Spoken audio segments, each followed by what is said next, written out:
주변을 가만히 살펴보면 참으로 묘한 일들이 많습니다.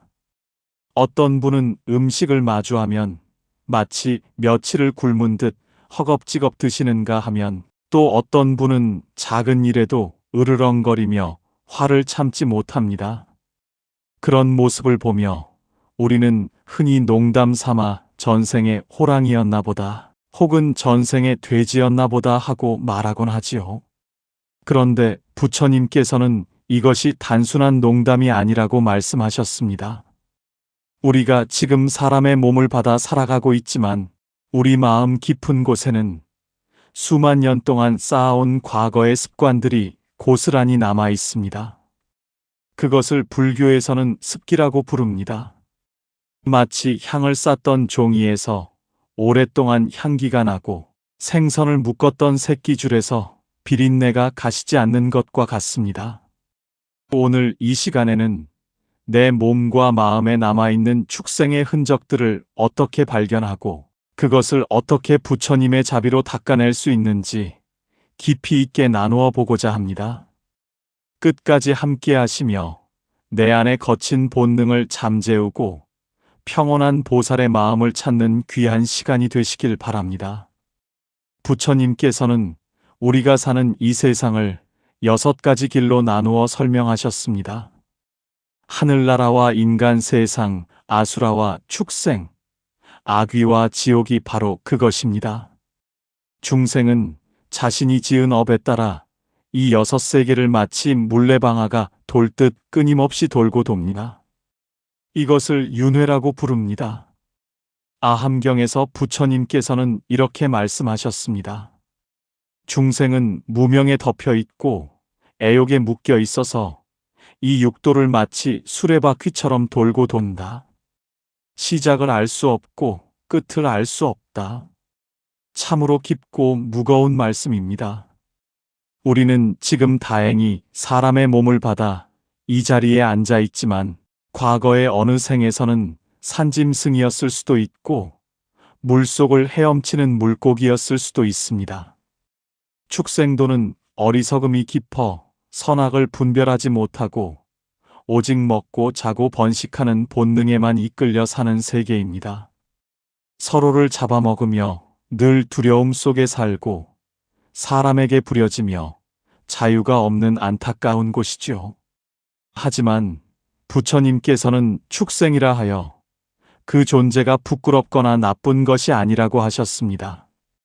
그건 역시 우리가 깨달음으로 나아가는 과정 중 하나일 뿐입니다. 법화경에서 부처님은 말씀하셨습니다. 일체 중생은 모두 불성이 있어 모두 부처가 될 수 있다. 축생이라 해서 부처가 될 수 없는 것이 아니다. 이 얼마나 자비로운 말씀입니까? 축생으로 태어났다고 해서 영원히 그 상태에 머무는 것이 아닙니다. 선한 업을 쌓으면 다시 사람으로 태어날 수 있고 더 나아가 부처님의 경지에 이를 수도 있습니다. 부처님께서도 과거 생에 수많은 동물의 몸을 받으셨습니다. 사슴으로 태어나 무리를 지키기도 하셨고 코끼리로 태어나 자비를 베풀기도 하셨습니다. 어떤 몸을 받았는가가 중요한 것이 아니라 그 몸으로 어떤 마음을 썼는가가 중요합니다. 여러분이 지금 사람으로 태어났다는 것은 과거에 지극한 선업을 쌓았다는 증거입니다. 하지만 사람의 가죽을 쓰고 있다고 해서 그 안의 마음까지 온전히 사람인 것은 아닙니다. 우리 마음 창고에는 여전히 전생의 짐승으로 살며 익혔던 거친 습관들이 숨어 있습니다. 이것을 이해할 때 우리는 비로소 나 자신을 용서하고 타인을 가엽게 여기는 마음을 가질 수 있습니다. 불교에서는 우리 마음 깊은 곳에 아뢰야식이라는 거대한 창고가 있다고 가르칩니다. 우리가 살면서 보고 듣고 느낀 모든 것, 그리고 행했던 모든 행동은 이 창고에 종자라는 씨앗의 형태로 저장됩니다. 이 씨앗은 사라지지 않고 다음 생으로 이어집니다. 유식 30송에서 세친 보살께서는 말씀하셨습니다. 아래 야식의 종자가 저장되고 그 종자가 다시 현재의 행동을 일으킨다. 종자와 행동이 서로 원인이 되고 결과가 되어 끊임없이 이어진다. 이것은 마치 우리가 옷에 향수를 뿌리면 그 향기가 며칠 동안 남아있는 것과 같습니다. 전생에 개로 살았던 시간이 수십 년이라면 그 충성심과 영역을 지키려는 본능이 씨앗이 되어 우리 마음 창고에 남습니다. 어떤 사람이 유난히 음식을 보면 절제하지 못하고 남보다 빨리 먹으려 한다면 그것은 전생에 먹이를 구하기 힘들었던 동물의 습기가 남은 것일 수 있습니다. 또 어떤 이가 작은 자극에도 맹수처럼 화를 낸다면 그것은 과거에 호랑이나 사자로 살며 거친 성정을 익혔기 때문일지도 모릅니다. 열반경에서 부처님께서는 이렇게 말씀하셨습니다. 중생이 죽을 때 몸은 사라지지만 업과 번뇌의 종자는 사라지지 않는다. 그것이 다음 생으로 이어져 다시 과보를 받게 한다. 우리가 흔히 성격이라고 부르는 것, 타고난 기질이라고 말하는 것들의 상당 부분은 사실 이 해묵은 습기의 결과입니다. 무명의 바람이 고요한 바다를 흔들어 파도를 일으키듯 우리 마음 깊은 곳에 숨어있던 전생의 습기들이 인연을 만나면 파도처럼 일어납니다. 이것은 나쁜 것만이 아닙니다. 전생의 수행을 많이 하고 자비를 베풀었던 분들은 이번 생에 태어날 때부터 온화하고 불법에 귀의하려는 마음이 강합니다. 그건 역시 선한 습기가 남은 덕분입니다. 그러니 내 안에 못난 점을 발견했을 때 너무 자책하지 마십시오. 그것은 그저 오래된 습관의 찌꺼기일 뿐입니다. 그 찌꺼기를 발견했다는 것은 이제 그것을 닦아낼 준비가 되었다는 뜻이기도 합니다. 이제 구체적으로 우리 삶 속에 어떤 축생의 습기들이 남아있는지 살펴보겠습니다. 부처님께서는 여러 경전을 통해 축생의 성정을 닮은 사람들의 특징을 말씀하셨습니다. 첫 번째는 음식에 대한 집착입니다. 축생들은 늘 굶주림의 공포 속에 살기에 배가 불러도 음식을 쌓아두려 하고 다른 이의 먹이를 빼앗으려 합니다. 유난히 식탐이 강하고 맛있는 것만 쫓는 마음이 든다면 내 안에 배고픈 짐승이 깨어난 것은 아닌지 돌아보아야 합니다. 두 번째는 과도한 수면입니다. 돼지나 고양이처럼 수면이 많은 동물의 습기가 남으면 매사에 의욕이 없고 늘 잠에 취해 나태한 생활을 하게 됩니다. 세 번째는 공격적인 성향입니다. 맹수처럼 살았던 중생은 사람의 몸을 받아도 성질이 급하고 작은 말 한마디에 소리를 지르며 위협적인 태도를 보입니다. 네 번째는 두려움과 의심입니다. 늘 포식자를 경계해야 했던 초식동물로 살았던 습기가 남으면 주변 환경에 민감하게 반응하고 사람을 쉽게 믿지 못하며 늘 불안에 시달립니다. 다섯 번째는 청결에 대한 무관심입니다. 진흙탕에서 뒹구는 것이 편안했던 동물의 습기가 남으면 주변이 더러워도 눈에 들어오지 않고 몸을 씻는 것을 귀찮아하게 됩니다. 여섯 번째는 말수가 적고 표현이 서툰 모습입니다. 언어가 없는 축생으로 오래 살다 보니 자신의 감정을 말로 표현하는 법을 잊어버린 경우입니다. 일곱 번째는 혼자 있기를 좋아하거나 지나치게 무리에 집착하는 성향입니다. 단독 생활을 하던 맹수나 무리지어 다니던 새들의 습성이 인간관계에서도 그대로 나타나는 것이죠. 여덟 번째는 영역의식과 소유욕입니다. 내 자리, 내 물건, 내 사람에 대해 유난히 집착하며 누군가 침범하는 것을 극도로 싫어하는 마음은 영역 동물들의 본능과 닮아 있습니다.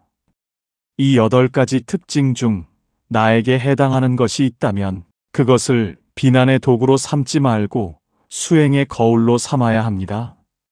아, 내 안에 이런 오래된 습관이 남아 있었구나 하고 알아차리는 순간 그 습기는 이미 힘을 잃기 시작합니다. 부처님께서는 중생의 습기를 정화하기 위해서는 먼저 그것을 있는 그대로 관찰하라고 하셨습니다. 대념처경에서 말씀하시기를 자신의 몸과 마음에서 일어나는 현상을 있는 그대로 관찰하라 하셨습니다.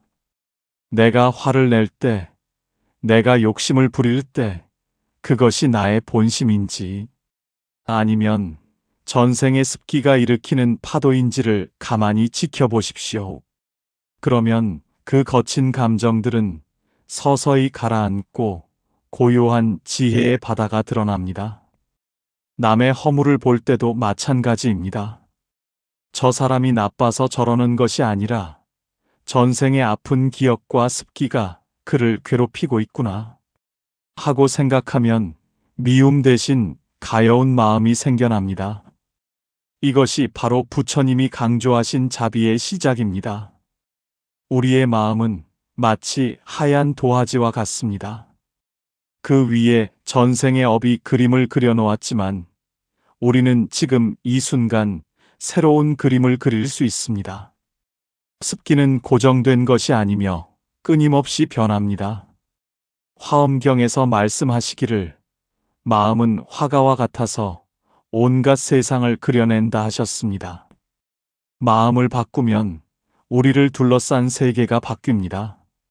과거의 습기에 끌려다니지 않고 지금 이 순간 깨어있는 마음을 내는 것이 수행의 핵심입니다.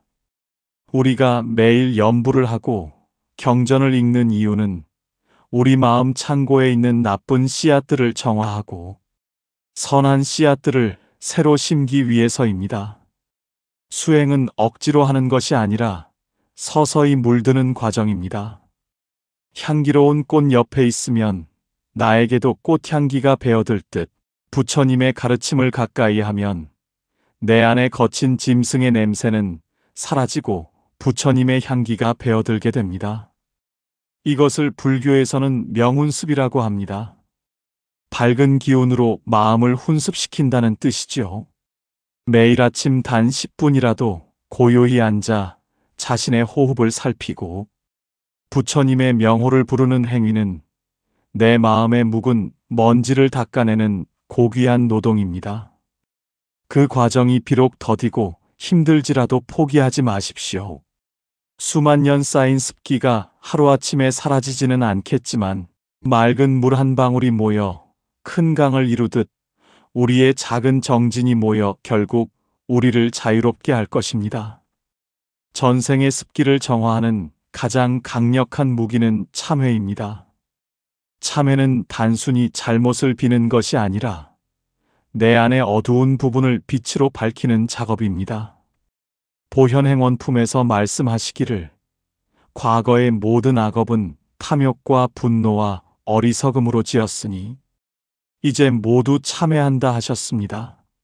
내 안에 남아있는 공격성, 내 안에 숨어있는 탐욕을 부끄러워하지 말고 부처님 앞에 온전히 드러내십시오. 빛이 닿으면 어둠은 자연히 사라집니다. 참회를 통해 마음의 공간을 비우면 그 자리에 비로소 지혜와 자비가 차오르게 됩니다. 여러분의 삶이 때때로 고달프고 내 뜻대로 되지 않는 성격 때문에 힘들 때마다 이것이 나를 성숙하게 만드는 수행의 과정임을 잊지 마시기 바랍니다. 전생의 습기를 이해했다면 이제 가장 중요한 것은 그것을 어떻게 닦아내느냐 하는 실천의 문제입니다. 습기는 고정된 실체가 아니기에 우리가 마음을 어떻게 쓰느냐에 따라 얼마든지 녹여낼 수 있습니다. 부처님께서는 여러 경전을 통해 구체적이고 자애로운 방법들을 일러주셨습니다. 그 첫 번째는 바로 자기 관찰입니다. 대념처경에서 부처님께서는 말씀하셨습니다. 자신의 몸과 마음에서 일어나는 현상을 있는 그대로 관찰하라. 지켜보는 마음이 깨어 있으면 번뇌는 스스로 힘을 잃느니라. 우리가 화를 낼 때, 지금 내 안에 맹수 같은 습기가 고개를 드는구나 하고 알아차리는 순간 그 화는 더 이상 나를 지배하지 못합니다. 알아차림은 어두운 방에 불을 켜는 것과 같아서 불이 켜지는 순간 어둠은 흔적도 없이 사라지게 됩니다. 두 번째 방법은 진심 어린 참회입니다. 참회는 단순히 과거의 잘못을 비는 행위가 아니라 우리 마음의 창고에 쌓인 해묵은 먼지를 털어내는 작업입니다. 보현행 원품에서 말씀하시기를 과거의 모든 악업은 탐욕과 분노와 어리석음으로 지었으니 이제 부처님 앞에서 모두 참회하노라 하셨습니다. 내가 의도하지 않았더라도 내 몸에 밴 거친 습성들이 남에게 상처를 주었다면 그것을 가슴 깊이 뉘우쳐야 합니다. 참회의 눈물은 업장을 씻어내는 맑은 물이 되어 우리 마음을 부드럽게 만들어줍니다. 매일 아침 거울을 보며 얼굴을 씻듯 참회의 기도로 마음을 씻어내는 시간을 가져보시기 바랍니다. 세 번째는 염불과 보시의 실천입니다. 염불은 부처님의 거룩한 명호를 부름으로써 내 안의 어리석은 종자를 부처님의 지혜로운 종자로 바꾸는 과정입니다. 나무아미타불을 지극하게 부르면 80억 겁의 생사중죄가 소멸된다는 말씀은 그만큼 염불의 힘이 우리 안에 뿌리 깊은 습기를 정화하는데 강력하다는 뜻입니다. 또한 보시는 축생의 가장 큰 특징인 나만 아는 이기심을 깨뜨리는 가장 좋은 약입니다. 작은 것이라도 이웃과 나누고 생명을 귀하게 여기는 마음을 낼 때 우리 안에 인색한 습기는 사라지고 보살의 넉넉한 마음이 자라납니다. 네 번째는 계율을 지키고 경전을 가까이 하는 것입니다. 본능대로 살려는 축생의 습성을 다스리기 위해서는 스스로 세운 바른 규칙이 필요합니다. 살생하지 않고 도둑질하지 않으며 남을 해치지 않는 오계를 지키는 것만으로도 우리는 인간다운 품격을 회복할 수 있습니다. 여기에 부처님의 가르침이 담긴 경전을 수시로 읽고 외우면 지혜가 밝아져 사물의 이치를 바로 보게 됩니다. 어리석음이라는 안개가 걷히면 내가 가야 할 길이 분명해지고 더 이상 과거의 습기에 휘둘려 길을 잃지 않게 됩니다. 이러한 수행의 과정은 마치 거친 돌을 갈고 닦아 빛나는 보석을 만드는 과정과도 같습니다. 습기를 정화하는 수행의 종착역은 결국 자비입니다. 내 안에 남아있는 축생의 흔적들을 발견했을 때 우리는 그것을 미워하거나 부끄러워하기보다 따뜻하게 보듬어 주어야 합니다. 아, 내가 전생에 동물의 몸으로 살며 참으로 고단하고 힘들었구나. 그때 맺힌 응어리가 아직 남아 나를 괴롭히고 있구나 하고 스스로를 다독여 주십시오.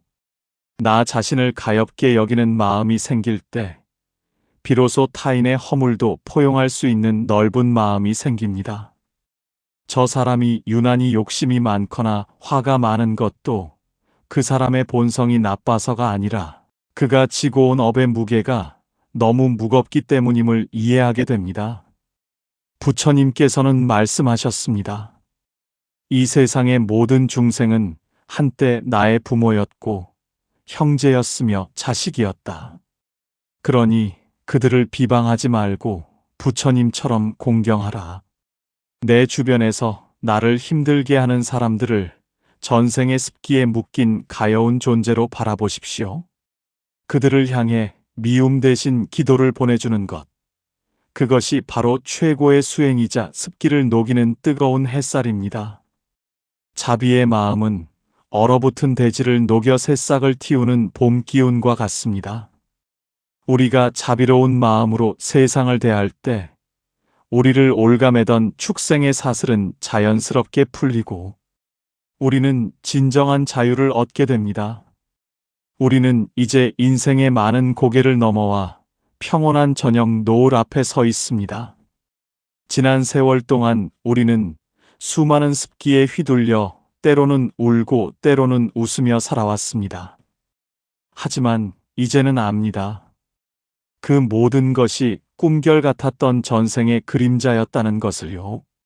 남은 생은 내 안의 찌꺼기를 맑게 걸러내고 본래부터 지니고 있던 눈부신 불성을 회복하는 소중한 시간으로 채워가야 합니다. 늦었다고 생각할 때가 가장 빠른 때입니다. 오늘 당장 마음 한 자락을 고쳐먹고 부처님의 명호를 부르며 자비의 길로 걸어 들어간다면 우리는 이 생에서 반드시 마음의 평화를 얻고 다음 생에는 더욱 수승한 인연으로 태어날 것입니다. 부처님의 가르침은 먼 곳에 있지 않습니다. 지금 이 순간 내 마음을 살피고 곁에 있는 사람에게 따뜻한 미소를 건네는 그 자리에 부처님이 계십니다. 전생의 습기에 매몰되지 마십시오. 당신은 이미 부처가 될 씨앗을 품고 태어난 귀한 존재입니다. 낡은 허물을 벗고 날아오르는 나비처럼 우리도 해묵은 습기를 벗어던지고 지혜와 자비의 날개를 활짝 펴야 합니다. 그 길에 부처님의 가피가 늘 함께 하시어 여러분의 앞날이 연꽃처럼 향기롭고 평화롭기를 간절히 발언합니다. 오늘 전해드린 전생의 습기에 관한 말씀이 여러분의 고단한 마음을 씻어주는 시원한 감로수가 되었기를 바랍니다. 내 안의 부족함을 탓하기보다 닦아내야 할 과제로 삼고 타인의 모난 점을 비난하기보다 가엾게 여기는 넉넉한 불자가 되시길 응원합니다. 풍경소리 채널은 언제나 여러분의 곁에서 부처님의 지혜로운 말씀을 전하며 함께 걷겠습니다. 오늘 말씀이 마음에 닿으셨다면 구독과 좋아요로 따뜻한 마음을 나누어 주시기 바랍니다. 여러분의 정성 어린 응원은 더 많은 분들에게 부처님의 법을 전하는 귀한 양식이 됩니다. 오늘 하루도 부처님의 자비 광명 속에서 안온하고 행복한 시간 보내시길 바랍니다. 끝까지 함께 해주셔서 고맙습니다. 성불하십시오.